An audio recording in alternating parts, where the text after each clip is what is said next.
When you're shooting outdoors in the bright light, it's easy to put an ND filter on your camera and go. But is it always that easy? Today we're going to go over my solution for pairing a wide-angle lens with an ND filter.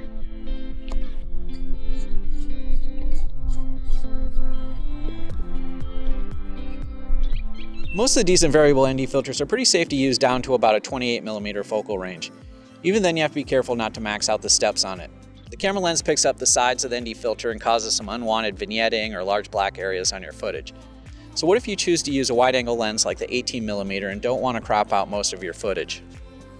I guess a good solution is to get a variety of fixed ND filters for your lens and find the one that works best according to your lighting. Personally, I don't want to bring along any more items than I need when I'm out shooting, and it's nice to be able to get up and running as quick as possible. I'm looking for the same thing I use with all my other lenses, the convenience of a variable ND filter that you can dial in your exposure just right. Today I'm going to share my solution for pairing up a variable ND filter with a wide-angle lens. I should note that this setup is going on a fairly small camera, the new Sony FX30, so I wanted to find something that's not too obtrusive. The first thing I looked for was a step-up ring for my 58mm lens so I could put on a larger variable ND filter. I found this Sensei 55 to 82mm ring that's nice and thin but sturdy and has great reviews.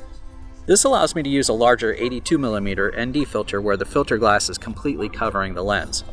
I settled with the Heda Nano Pro variable ND filter simply because the folks at B&H Photo said it has great reviews. So we're going to try it out. First we want to just screw the step-up ring to the ND filter. I find it's easier to take this step first and then screw them both onto the camera. There we go.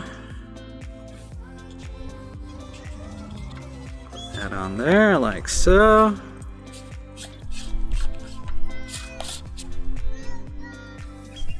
Okay. There, it doesn't look too bad. It's easy to put on and doesn't take up too much space. You can also leave the step-up ring on the filter so it's even easier to put on in the future. The Heda variable ND filter adjusts nicely with the small lever on the side and even includes some aperture settings on the dial. Okay, it fits good and looks good, so let's test it out and check out some sample footage with the 55 to 82mm step-up ring and variable ND filter.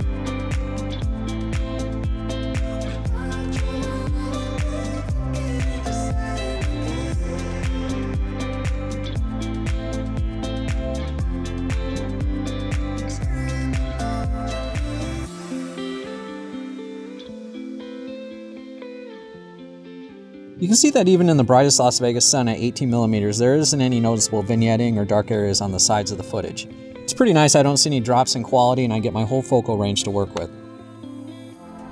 Let me know down below what you're using on your wide-angle lens and feel free to hit the like button if this shed any light on the subject for you. And don't forget to subscribe so you don't miss any of our upcoming videos helping you with all your outdoor creations. Until then, we'll see you again in the great digital outdoors.